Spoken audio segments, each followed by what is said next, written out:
From downtown Milwaukee, welcome to Money Talk with Bob Landis. Each week, professional advisors from Landis & Company Investments discuss the latest financial developments, offering timely insight and long-term perspective. This is Money Talk for February 21st, 2025. Let's check the calendar.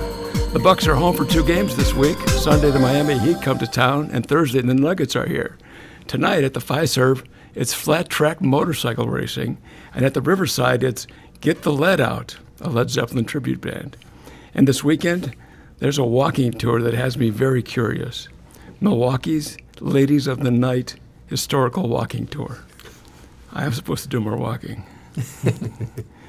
Okay, let's start with 2 Colorado men were arrested for attempting to use a cannon to sneak $100,000 of tobacco and $90,000 of meth into a federal prison. The cannon was the kind that you see at a Bucks game, firing T-shirts into the crowd.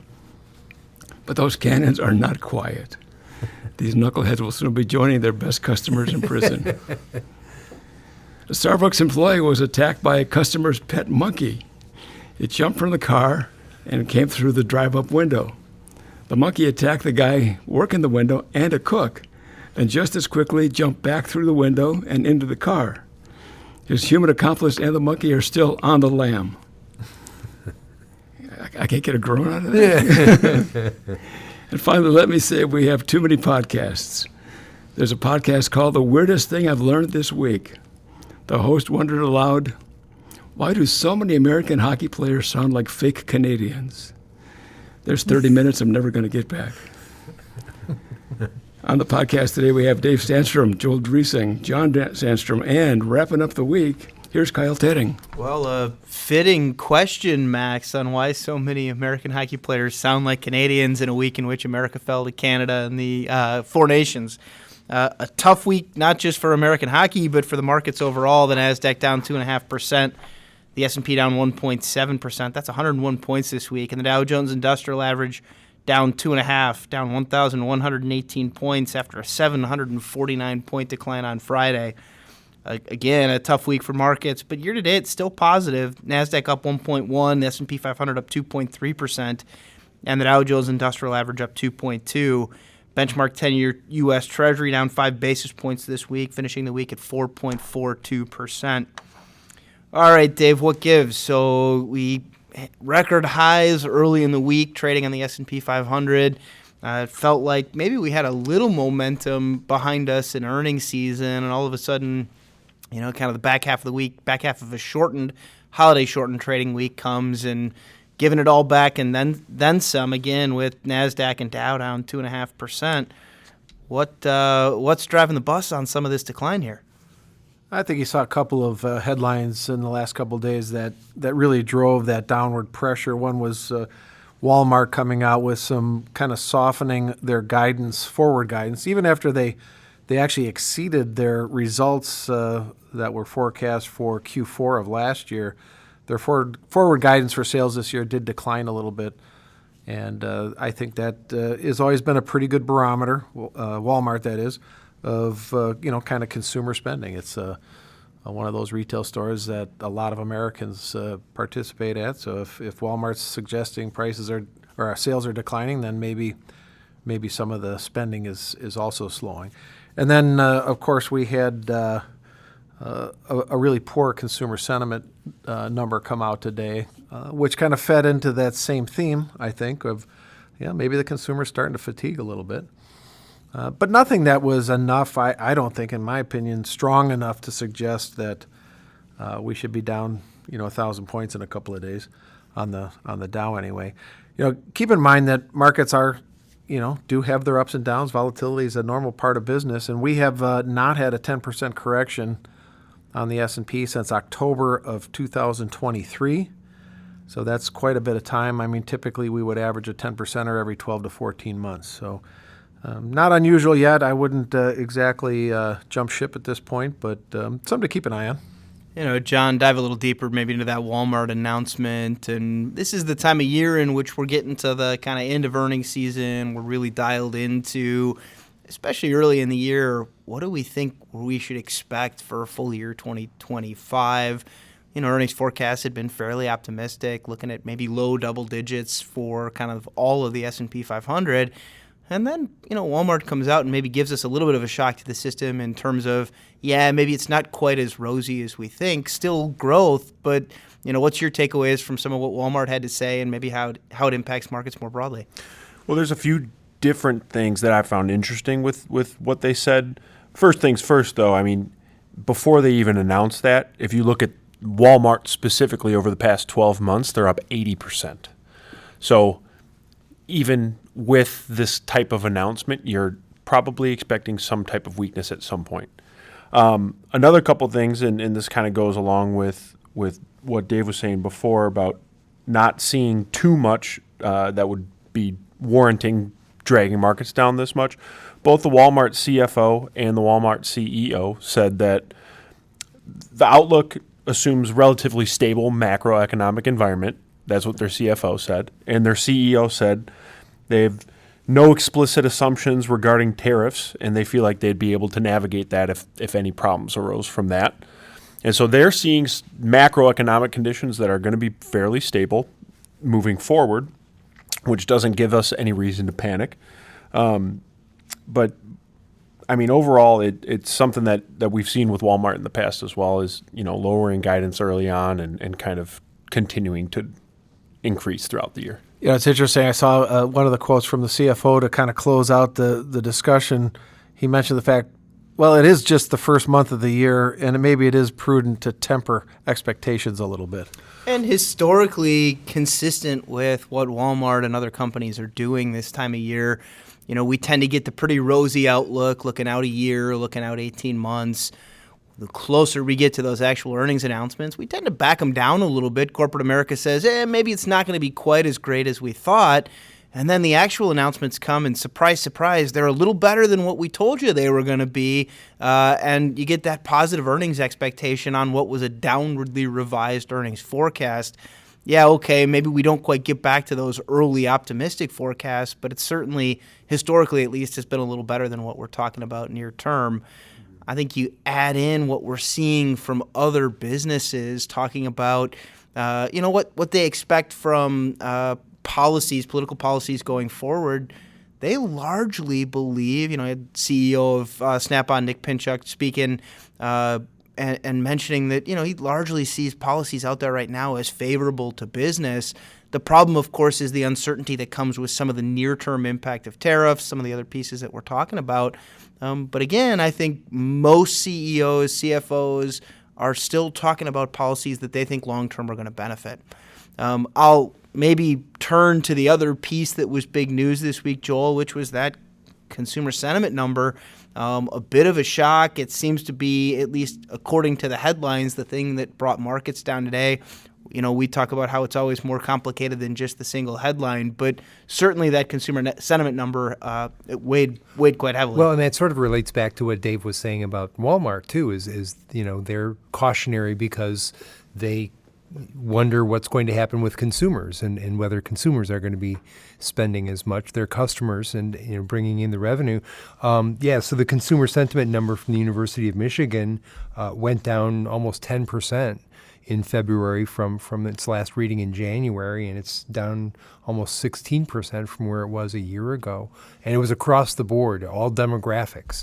The University of Michigan actually used the word unanimous, that everybody agreed that that they weren't as rosy about the economy and their personal finances, but consumer sentiment is a speculative thing, right? I mean, this hinges a lot on what consumers are thinking inflation is going to be, what the inflation rate is going to be. Stop a person on the street and ask them even what the inflation rate is now, and I bet most of them wouldn't be able to answer you, let alone to say, I think it's going to be 4.3% a year from now, and that's basically what they were finding through this survey. But it's important economists follow that because it tends to give them a read on whether consumers are willing to spend, and that drives 2/3 of the economy. And of course, I think, you look at consumer spending and that 2/3 and go, well, okay, we are mostly showing signs of confidence in the current spending that's taking place. The sales numbers, the unemployment numbers all point to consumers that are able to spend, are spending, are certainly, based on the confidence numbers, looking at maybe we're not spending quite as much, but it's not as if we're talking about a cliff. It's that kind of, okay, spending on the margin that maybe we're not gonna do quite as much of. I had a conversation with a client down in Florida that was talking to a boat dealer down there. They just had the Miami Boat Show, which is, one of the biggest boat shows in the country. You're talking, these massive fishing trawlers and all these different boats for sale. And he said that year over year, they were seeing about a 50% decline in boat sales in that kind of period coming out of the show. And I think a good indicator perhaps that a lot of that big ticket spending we had been doing over the last few years. That one of the big reasons why we saw the inflationary spike we saw was because we spent like there was no tomorrow coming through COVID on goods, and then we transitioned it to some services spending. But if you were going to buy a boat for the first time, you probably did it during the pandemic because it was your source of enjoyment when you couldn't go out to eat. If you were going to buy that high ticket, auto purchase, you probably did it then. And so it's no wonder that maybe some of that is slowing now. And I think, I put some stock in the sentiment number, but also maybe that's some spending that we should have expected was going to start to slow. I saw one economist refer to the fact that maybe consumer spending was getting back to where it was before the pandemic, which I had to sort of think a bit, is that good or is that bad? Well, because it was great, right after the recession, that big dip after the pandemic started, people were spending gangbusters. But leading into the pandemic, the economy was pretty healthy and we were going along pretty well. So going back to that level is going to be down from what we've been used to maybe the last couple of years, but it's still a pretty healthy clip. Joel, I think another one of the things that's posing some difficulties for economists to get their arms around is the $2 trillion of stimulus that was added to the economy during the pandemic. The impacts of that kind of influx don't end with the first time it's spent. Right, there's this thing known as velocity of money. That money continues to circulate in the economy. It didn't just disappear when you first bought the boat or you spent that money on a deck or that, because the person on the other end of that transaction received that money and maybe made a profit on it and then reinvested that somewhere else or went out to dinner or took a vacation as a result. So it's hard to predict how long that impact is going to exist. And I think that's certainly slowing, but there still could be some legs on the consumer, I think, given the fact that is in play. And we'll know more next week from the Conference Board is coming out with its consumer confidence number, and the last reading that they had was lower confidence too. But the same group, the Conference Board, this week came out with a survey that it did of 134 of the Fortune 500 CEOs. And it's interesting because CEOs are pretty optimistic about the economy as opposed to consumers being more pessimistic. So they've got different viewpoints as to what's going on, and we don't really know. And Joel, I think that's reflective in some of the earlier conversations we had, right? Whether it's Snap-on or Walmart or any number of earnings announcements that we've listened in on or read about, the CEOs are broadly telling us, maybe it's not the 10 or 12% earnings growth, but 6 to 8% earnings growth is still a pretty decent place to be. And I think there is this tendency to think, well, maybe we're a little overconfident about where we're headed because we have to be, right? Because we want to sell to our shareholders this business that, we want them to think is going to be worth more, but also at the end of the day, they want to keep their jobs. They want their stock options to go up in value. And they're going to be honest, I think, for the most part, on direction, if not magnitude. A couple of other pieces of economic data, in particular, the one that I tend to point to as a pretty meaningful view, kind of big picture, is the leading economic indicators, kind of a general view across a variety of areas of where, we think we're headed. Right. That's, again, the Conference Board. It's a business research group, and they have these economic indicators that they get from various sources and put them together into this index. And it went down again in January, which isn't a good sign, I guess, when economic indicators are going down. But if you look at the 6-month period, it went down a lot less than it did in the 6-month period before that. And that, reading it sort of more as a 6-month moving average, it's been getting stronger or less weak, I guess is a better way to put it. And they're actually, the conference board, based on that index, is expecting a 2.3% growth in the gross domestic product in the economy this year, which is a pretty healthy pace. I think so. We were talking earlier about how if you go back 5 or 10 years and look at where the economy was at the time, we would have been pretty happy with 2.3%. And I think, there are points in time in history in which I think 2.3 would have been a disappointing number. You'd be hoping to grow at 3 or 4 or 5. But I think a mature economy, a slow but stably growing economy is where we are. And to say, well, if the things work out the way we kind of think they're going to work out, maybe it's 2.5% this year in GDP growth, that's a pretty happy place for me to be. The other big ones are some of the housing data, such an important part of, in particular, some of the inflation data we've been looking at. Housing in general is a big component to that, but some maybe less than encouraging signs across some of the housing market. Yeah, we had 2 big numbers this week. One was on existing home sales, and that's the really big number, and that's down. We ended 2024 at 4.1 million houses sold, and that's the lowest it's been since 1995, and January was below that. So that's not looking great, but the National Association of Realtors is blaming 2 things: the cost of housing, 19 months in a row now, the year-to-year cost, the median sales price has gone up, and also they're pointing to the mortgage interest rates, which are around 7%, and that's elevated and don't seem to be going down, even though the Fed was, for a couple of months there, reducing interest rates. I look at the average or the median price of a home pushing almost $400,000 now, and my mouth drops, my eyes are wide open, and going, okay, well, I understand why housing affordability is a bigger problem for a lot of people, and it's not as if we're getting a ton of new building either.